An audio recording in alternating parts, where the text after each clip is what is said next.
While millions in North Korea wake to hunger and propaganda, one man awakens to Brazilian coffee, Kobe beef, and a private yacht. This is no ordinary leader. This is Kim Jong-un, ruthless, indulgent, untouchably rich. Today, we expose the secret billionaire life behind the world's most closed dictatorship, the morning of a god where silence replaces alarm clocks, hunger is a stranger, and the cost of survival is paid in blood. Part 1. The morning of a god. In most of North Korea, the day begins the same way. At exactly 6 a.m., a haunting melody called "Where Are You, Dear General" blares from loudspeakers across Pyongyang, a national lullaby turned alarm clock. It's not just a song, it's a daily reminder. Everything begins with the supreme leader. But in the hills above the capital, behind electrified fences and satellite jammers, there is no music, only silence. Kim Jong-un does not wake to songs about his father. He wakes when he chooses, some days before dawn, other days not until afternoon. The world pauses, but does not dare proceed without him.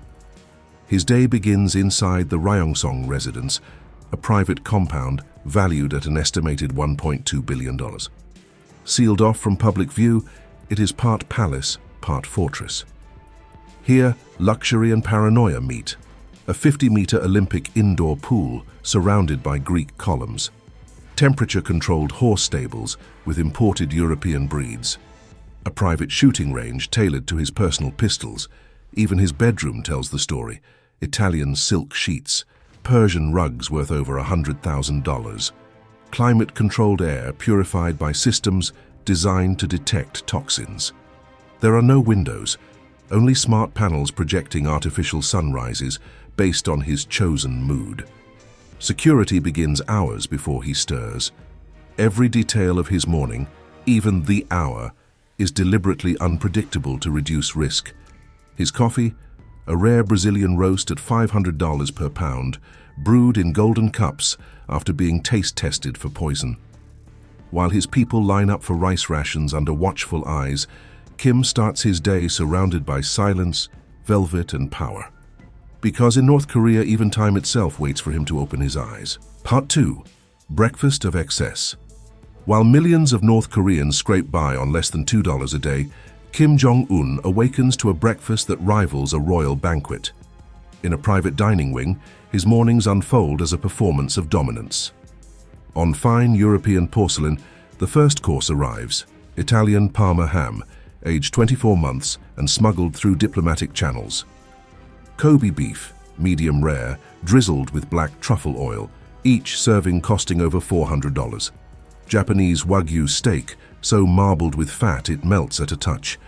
To accompany the meats, seasonal fruits flown in from Thailand, the Philippines, and Chile, kept chilled mid-flight for peak freshness. A single breakfast can cost over $3,000. But nothing defines the morning like his coffee, a rare Brazilian blend roasted in micro batches, ground with 24-karat gold tools and brewed with French mineral water. Outside, barefoot children walk to school. Mothers queue for rationed cornmeal. Inside, Kim dines in tailored silk robes, guarded by men trained to die before letting a camera catch even a glimpse of his golden spoon. For Kim Jong-un, breakfast is not nourishment, it is ritual. A daily assertion that while his people starve, he feasts. Part 3.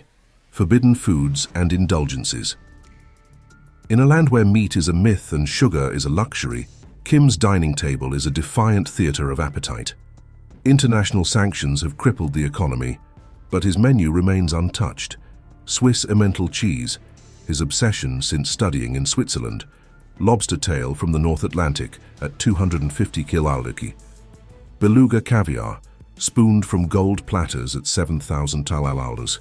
Shark fin soup, banned in much of the world, remains a staple.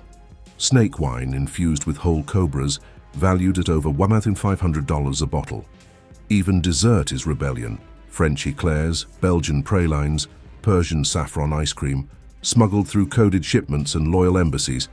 Sanctions forbid such luxuries, but to Kim, Rules are just words. His pantry mocks policy. His wine cellar laughs at embargoes. While his people ration potatoes, he toasts with $2,000 bottles of vintage Veuve Clicquot. Because in his world, indulgence isn't escape. It's theater. Part 4. The car obsession. In North Korea, most citizens walk. A bicycle is a privilege. A car is a dream.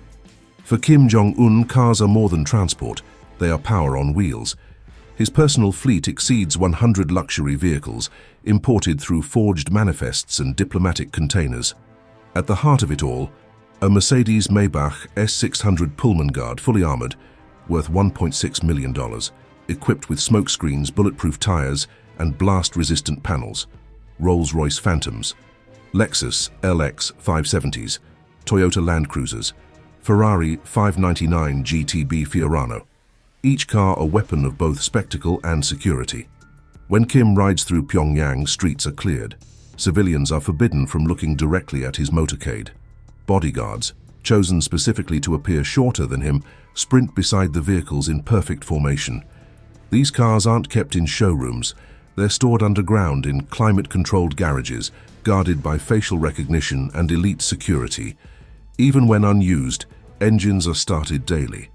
Because for Kim Jong-un, horsepower is presence. He doesn't drive to arrive. He arrives to remind. Part 5. Floating pleasure. The $7 million yacht. Far from the famine and military parades, Kim escapes into the sea aboard a $7 million yacht, rumored to be named Jong Dragon. Stretching nearly 200 feet, it's a floating kingdom, a private spa, soundproof music lounge, cabins draped in European silks and Burmese teak, a chef's kitchen with Japanese steel appliances, ready to serve Wagyu steak or foie gras at a moment's notice. The yacht's hull is reinforced with military-grade armor. Satellite tracking is encrypted through Russian technology. Drones launch silently from its deck to monitor the waters. From the outside, it seems modest.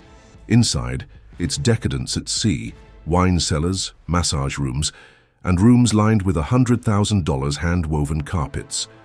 Smuggled into North Korea via Singaporean fronts and Chinese middlemen, the yacht exists because in Kim's world, even the ocean bows to him. Part 6. The watch collection and wardrobe. In a regime obsessed with appearances, Kim's wardrobe and watches aren't just luxury, they're command. In vault-like closets lie dozens of Italian-tailored suits, each over $5,000, handmade European leather shoes, silk-lined greatcoats designed to hide his declining health. On his wrist rests a watch collection valued at over $8.2 million, including Patek Philippe, Rolex, and rare diamond-studded Swiss tourbillons. Every outfit is calculated. Black Mao suit for legacy, Western blazer for diplomacy, pinless lapel for mystery. Even his cufflinks are political. He doesn't just dress for the occasion, he dresses for the throne. Part 7. The secret harem and elite parties. Beneath the patriotic anthems and granite halls lies a hidden world, one of velvet, violins, and veiled desire. At its heart, the rumored pleasure squad, an elite harem of up to 2,000 women, handpicked for beauty, obedience, and silence. Trained in music, dance, etiquette, and submission, they are not citizens, they are offerings. Their stage, underground compounds, cloaked beneath official residences. Here, parties unfold like royal courts, Austrian chandeliers, grand pianos, draperies shielding every wall from prying microphones. The liquor flows endlessly. Louis XIII cognac, Dom Perignon, Chateau Lafite Rothschild, each bottle over $2,000. The music, Western jazz and classical, banned for the masses, celebrated in his hidden sanctuaries. These nights are not celebration, they are supremacy, proof that Kim answers to no God, no law, no morality. In a nation built on scarcity, he rules through excess. Part 8. The ruthless edge of power. But beneath the silk sheets and billion-dollar palaces lies a darker truth. Kim's throne is stitched together with fear. In 2017, his half-brother Kim Jong-nam was assassinated in broad daylight at a Malaysian airport, killed with VX nerve agent, one of the deadliest poisons on Earth. The message was clear. Blood ties mean nothing if loyalty wavers. And Yongnam was just one name on a long vanishing list. Generals, ministers, bodyguards, even family members have disappeared. Some reportedly executed with anti-aircraft guns, others poisoned, some simply erased. His paranoia dictates every move. Bodyguards forbidden from being taller than him, motorcades filled with decoy cars, meals pre-tested for toxins. His private jet sometimes takes off without him, a ruse to confuse enemies. To outsiders, it seems excessive. To Kim, it's survival. In North Korea, absolute power doesn't just corrupt, it consumes. From golden breakfast tables to velvet-lined yachts, Kim Jong-un lives a billionaire fantasy in a country where famine and fear rule. His cars, watches, and feasts defy sanctions. His enemies vanish. His people worship what they are told is divine. But behind the silken steel lies a fragile man, paranoid, unhealthy, and obsessed with control. In North Korea, power isn't earned, it's staged.